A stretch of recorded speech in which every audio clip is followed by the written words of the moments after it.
We dismiss history at our peril. Liberty Nation Radio with Mark Angelides. Some say it was the greatest vice presidential debate of all time. Others say it was a complete win for Tim Walz. Others say quite different. We're very fortunate to have with us today on the show Liberty Nation's political analyst, chief political analyst, Graham J. Noble, who has been following not only the aftermath of the vice presidential debate hosted by CBS, but also what's been happening in the media thereafter. And Graham, thanks for being here. It's a pleasure, Mark. Thanks for having me. So I watched it, I wrote about it, and for me it was, I thought that was one of the best debates in terms of performance for J.D. Vance specifically that I've seen in a very, very long time. What was your take? Yeah, definitely. I thought Vance was very impressive generally. I thought I thought he definitely commanded kind of the airtime, if for want of a better term, in that when it was his turn to respond to a question or respond to something that Walz said, he kind of gave a lot of detail. You know, he was very masterful in explaining, getting over his point and explaining exactly what he meant. And I thought he was very good. He is he's a sharp guy. So, I thought his performance was very good. I think the whole Trump team should be very pleased with how he handled it. I love the way that you phrase that. The Trump team should be very pleased, because there's often a suspicion that presidents choose their vice presidential running mates based on somebody who won't make them look worse. So they always choose somebody who's in certain departments fractionally lesser than they are. And I think so. What you're saying is this is why Kamala Harris chose Tim Walz, perhaps? I'm not suggesting that.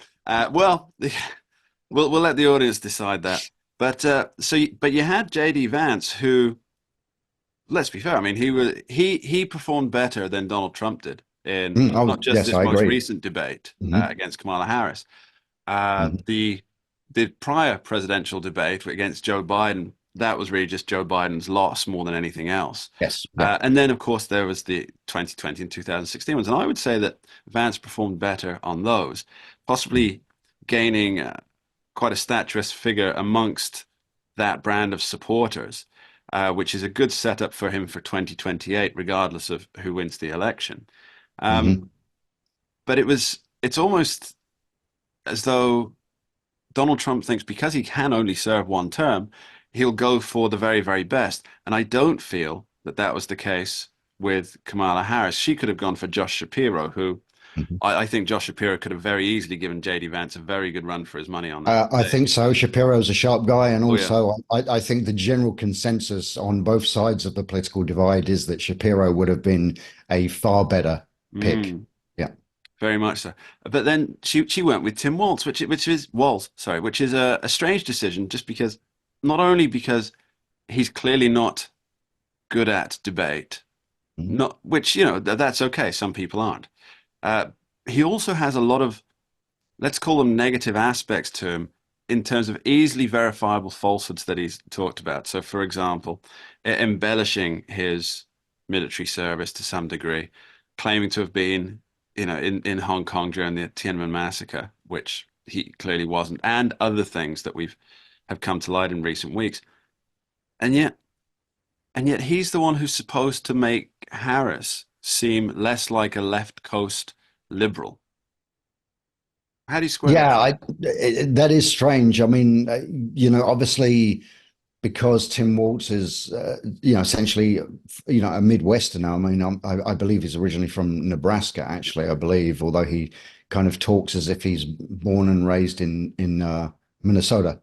But still, he's, more or less I hate this term, it's kind of a derogatory term, but more or less a flyover country guy. So therefore not a West Coast elite, but, in terms of his politics, he's at least as far left as Kamala, if not actually further left than her. Okay, that's an interesting take, and that there are Liberty Nation's senior political analyst Tim Donner has written on this about the what a lot of people would consider far left policies that have come out of Minnesota, and I think that's a record he is going to have to contend with. Let's talk the high points of the debate. For me, and I sorry, keep going about me here, but for me, I was really happy to not see people shouting at each other. I thought that was really quite a nice thing because it did allow each side to dig a little more into the policies. Now, maybe they weren't specific policies, but they certainly clear road signs to the direction of whichever administration wins was going to take. Yes, yeah, I think so. I mean, certainly both of the vice presidential candidates did take their opportunities to have a dig Mm. at their not at their counterparts, but at their counterparts running mates, i.e., so they both dug at Walz certainly was very critical of Trump. And at times, Vance certainly mentioned Kamala Harris a few times, and what he described as her, policy failures or whatever. So they did, but at the same time, it was kind of a civil affair. I mean, there were a few times during the debate when the two candidates more or less agreed with each other, Yeah. or certainly, if not agreed, then at least kind of they they indicated that they understood where the other guy was coming from. So that was kind of an interesting aspect of the debate. Yeah. Yeah, Um, both were. I think both were trying to put across that Midwestern nice kind of mhm. persona, which was it Yeah. was nice to see. I thought it was nice to see. Mhm. Although you say about the candidates agreeing with one another, I think Tim Walz didn't quite realize that this would be viewed on a split screen. So when specifically, I think when JD Vance said, "You're right, we shouldn't blame Kamala Harris for inviting children to become drug mules, but she did allow it to happen, to encourage it to happen through her policies." Words to that effect. And Tim Walz is nodding away. And he did that several times, and I thought that's going to meme town. That will be the biggest meme of the month, no doubt. So coming out of this, I don't think any minds were changed. Did the needle move? I don't think it did purely because we're talking about the vice presidents here.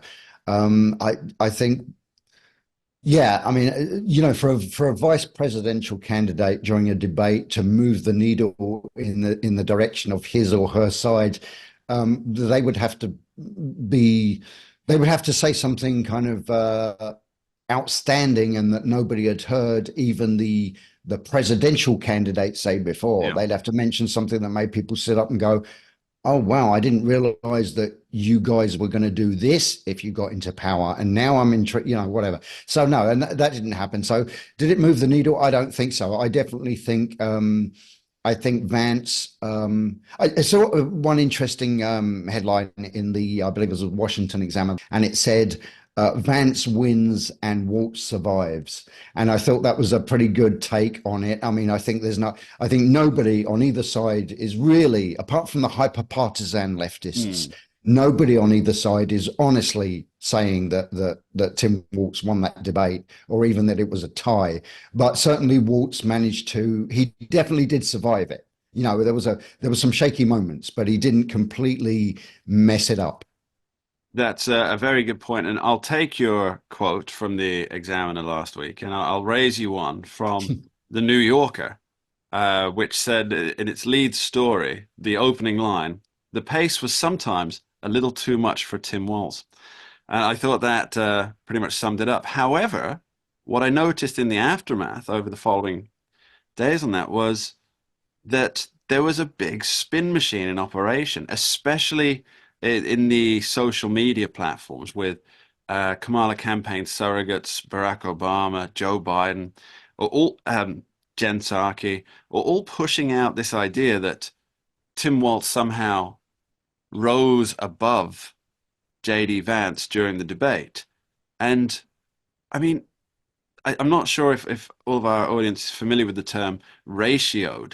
I know you are, Graham, but what that means is that when somebody posts something on social media, and it means that the vast majority of the comments below it are negatively reacting to you. You have therefore been ratioed. And that was the situation for Joe Biden, for Barack Obama, for the Kamala campaign. And I don't think anybody's buying that particular spin.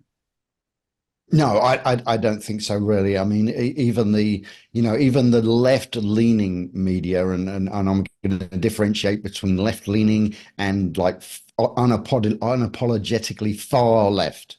The left-leaning media, which a lot of people like to refer to as the mainstream media, which seems an odd term these days, but I think they're all generally in agreement that while Tim Walz did not have a disastrous debate by any means, he certainly was behind the eight ball, so to speak. He was kind of he wasn't up to speed. Your thing about the New Yorker headline is a very good example. He wasn't firing on as many cylinders as JD Vance was. Let's put it this way. Well, as the great man himself once said, he's a bit of a knucklehead. We'll be back with Graham J. Noble after this short break. Don't go anywhere. We dismiss history at our peril. Liberty Nation Radio with Mark Angelides.